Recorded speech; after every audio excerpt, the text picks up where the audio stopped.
निकल जा मेरे घर से। सारा दिन मोबाइल में घुसा रहेगा, काम का एक ढेला नहीं करता, हराम की रोटी तोड़ता रहता है, शर्म भी नहीं आती तुझे? मुझे अपनी शक्ल मत दिखाना, तू मेरे लिए बोझ बन गया है, काम का नहीं। अब इस घर में तभी लौटूंगा जब बड़ा आदमी बन जाऊंगा, वरना लौटूंगा ही नहीं। इतनी बड़ी गाड़ियां हमारे गांव में। अरे कौन है? बेटा, मुझे माफ कर दे, मैंने उस दिन सही नहीं किया। दोपहर का समय था। बाहर तेज धूप फैली हुई थी, लेकिन घर के अंदर अंधेरा और घुटन थी।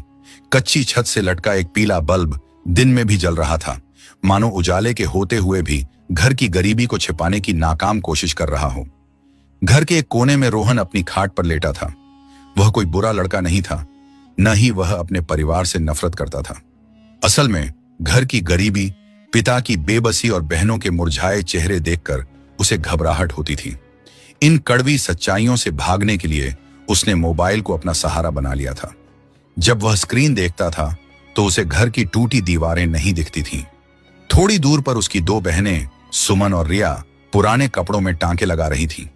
दोनों की उम्र शादी की हो चुकी थी, लेकिन घर में इतने पैसे नहीं थे कि कोई रिश्ता पक्का किया जा सके। उनकी खामोशी दोपहर की चुप्पी को और भारी बना रही थी। तभी दरवाजे की सांकल बजी। पिता रामलाल घर लौटे। दोपहर की तपती धूप में चलकर आने के कारण उनका चेहरा पसीने से भरा था, लेकिन उनकी चाल में थकान से ज्यादा हार थी। वे आज फिर महाजन के पास से खाली हाथ लौटे थे। सुमन और रिया की शादी के लिए उन्होंने कर्ज मांगा था, लेकिन महाजन ने उनकी हैसियत याद दिलाकर भगा दिया था। रामलाल ने अंदर कदम रखा।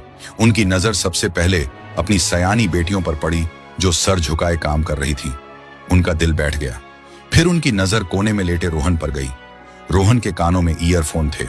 वह अपनी ही दुनिया में खोया था, ताकि उसे यह सन्नाटा सुनाई न दे। उसे पता ही नहीं चला कि पिता कब अंदर आ गए और कब उसके सिरहाने आकर खड़े हो गए।